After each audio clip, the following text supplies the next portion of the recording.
and welcome back to my channel.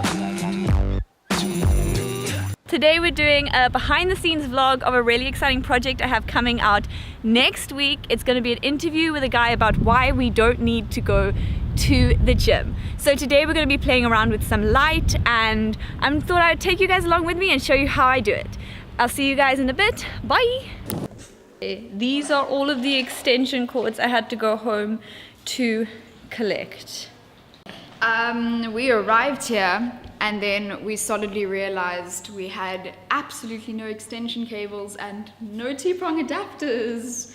Look at us go, so profesh. She goes all the way to Garden Center instead of across the road to Digi. Yeah, because like, you know, why that's not? how we roll, making our lives more difficult than they need to be.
Hey guys, it's future Emily doing the editing and some problem solving. So basically, I don't know why this hasn't happened to me in a very long time, but I kept forgetting to turn my microphone on in the vlog, and I also, like, a lot of the shots were really bad because for some reason my cameras kept resetting their settings and like changing things up, and for some like unknown reason. And I mean, it's a terrible excuse. I really should be checking my gear like and rechecking, but I didn't.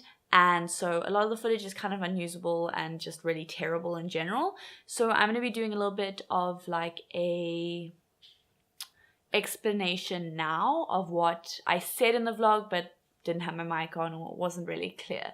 So we're going to be covering a couple things in the light section of this vlog. Things like 3-point lighting, direct versus indirect light, high key versus low key, color temperature, Rembrandt lighting, side light, front light, backlight, kick light. Just a couple of the like general basics of lighting, nothing too hectic.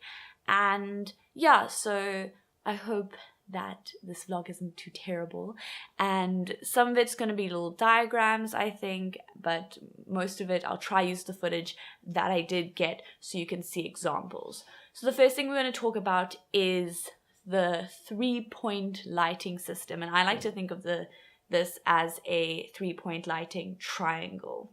Now, 3-point lighting is the first type of lighting most people will learn because it's super simple and only really uses 3 lights. Now, this system isn't really used in the real world, but it's a great place to start if you don't know how you want to light a situation or a scene. You can start by lighting it this way and then play around with it from there.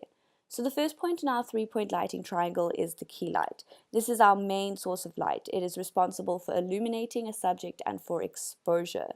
It does not necessarily have to be an actual light shining on the subject. It could be a light bounced off something, or really anything, as long as it is the main source of light. Here we have an example of our model just being lit by a key light. We can see that as much as we can see him, the shadows are still very dark and he's not really differentiated from the background too well. The second point on our 3-point lighting triangle is known as the backlight. The backlight is responsible for giving depth to a shot as well as separating actors from the background.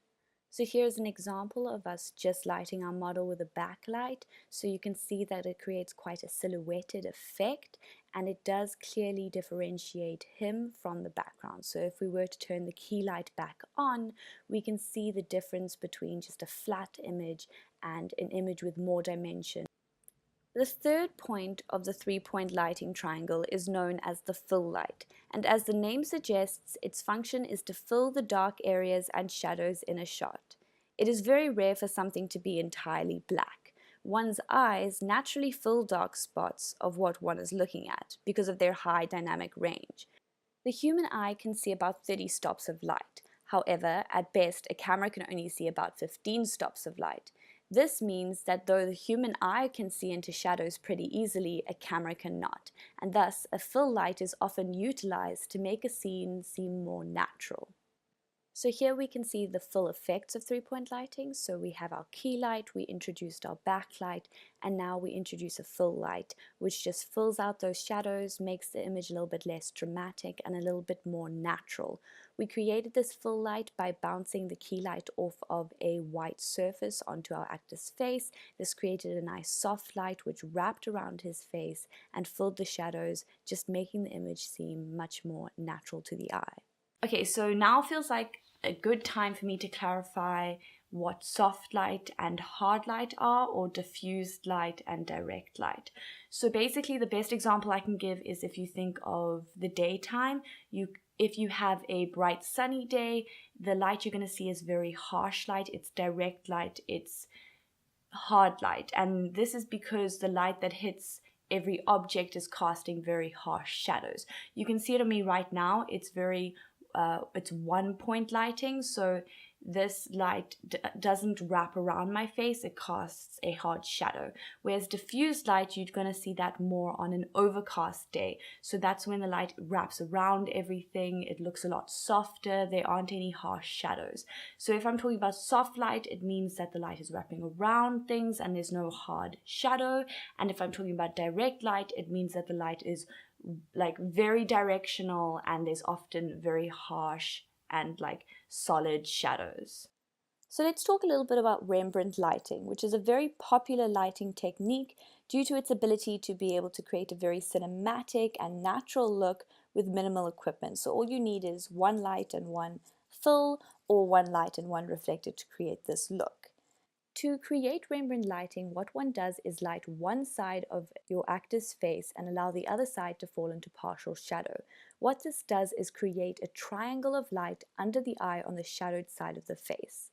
This triangle is what we use to identify Rembrandt lighting and is known as the Rembrandt triangle. Now seems like a good time to explain the difference between high key and low key lighting.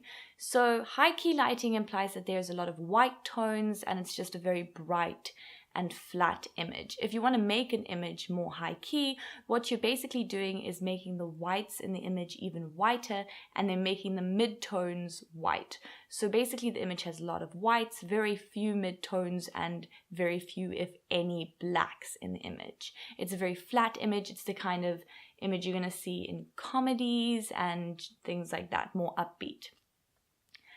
Low-key lighting, on the other hand, is pretty much the exact opposite. So it uses a lot of blacks, a lot of dark tones. It's a much more dramatic image, it's much more dynamic, and you can make an image more low-key by doing a number of things. So what we do here to make the image more low-key is we implement a kick light instead of a backlight. What a kick light does, as you can see here, is it hits the side of the face more than it does the back of the head. So it just kicks the light from the back to the side of the face. This makes the image more dynamic because one side of the face is a lot darker than the other. Another way we can make our images more dynamic and low-key is to implement a side light. So a side light does exactly what it says. It lights the subject from the side, which kind of creates a pretty much exact line down the middle of the face between light and dark. Some positives of a side light are creating very dramatic images and helping bring out the depth and the texture in the face. However, having a side light can be a little bit tricky because too much contrast can be unflattering, and one often needs to use a reflector or a full light to make the image still readable. If we wanted to make our image more high key, one of the techniques we can use is front lighting. So as the name suggests, front lighting is when we light our subject from the front. So here we have our subject lit from the front. We can see the image is rather flat, very bright. There's no real definition or depth as we saw in the other one.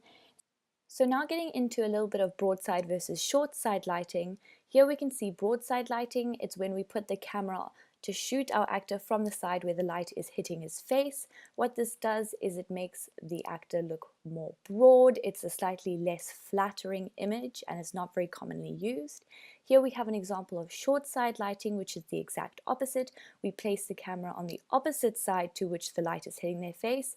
What this does is slim down their face. It's a much more flattering image and it's more commonly used in today's movies and images. So the last type of lighting technique we're going to go over today is cross lighting, which is a really great simple way of lighting two people with only two lights.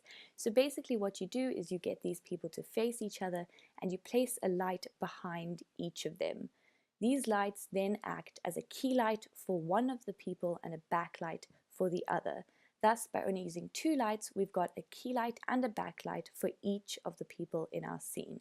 As you can see here, we have our two actors facing each other, and then we have a light behind each of them. The light on the right will be the key light for the person on the left and the backlight for the person on the right.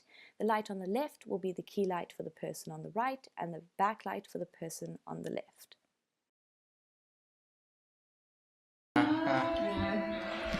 Okay, so we are leaving Orms now, getting into the elevator. That's it for this portion of the vlog where I showed you guys some lighting techniques and what we're doing. And yeah, so I need to rush home now to meet up with a friend so we can go shopping for some gym stuff, and I'll see you guys very soon. Bye! Good morning, friends. So today is Sunday and I thought I would continue this little behind the scenes thing. So yesterday I took you guys into Orms and we played around with light and I showed you kind of what we were doing. And today I'm actually meeting up with Amani to film his functional training workout. So I thought I'd take you guys along with me, show you a little bit of who he is, what he does, a little bit of spoilers, some B-roll. And yeah, I thought you guys might find it interesting to see who I'll be interviewing and like get super pumped for the interview coming later. But okay, yeah. So I have to leave in a hot minute to get there on time. We're going to a high school to film. That's where he does his workout and he's going to be like flipping tires and stuff, and I'm super excited to get some footage of it. So let's go. And we are at Rondebosch. You can actually see Amani is getting started down there with a tire. I don't know if you can see that over there. And yeah, so we are here and we are gonna start shooting him. He's gonna do his full workout, so I'm gonna try not to interrupt him too much and just get some really dope shots for like the video. But yeah, this is the school we're at. It's really pretty. I never went here because it's a boys' school, but yeah, so I'm really excited and let's get started. Okay, so he is warming up and it's very sunny. And okay, do you want to say hi? Hi there guys, my name's Amani and I'm warming up for my workout. Yeah, so he's warming up and then he's going to do some hectic like stuff that I can't even fathom. But yeah, so I'm going to be filming it. I'll show you guys a little bit of a sneak peek of the B-roll that I'm getting and then we'll see what happens by the end. Okay, I'll see you guys in a bit. Love you. Bye.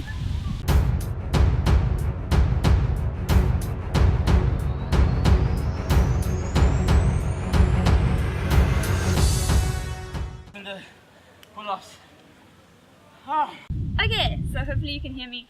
This is going to be the end of the behind the scenes vlog. So we went into lighting, we saw some of this amazing humans workout. You can see that, I mean, it's not just when he did like throw water on himself, but it's like a lot of hard work. So like, it was amazing. Thank you so much. Thank you so much. I'm really looking forward to our interview, which is going to be up next week, Monday. This interview should be up. So I hope you guys are getting amped. Do not miss out guys, it's gonna be interesting. But yeah, thanks so much, I love you. Don't forget to give this video a like if you liked it, and hit that subscribe button so you can keep following our journey. I'll see you guys in the next video. Peace out, thank you. Bye.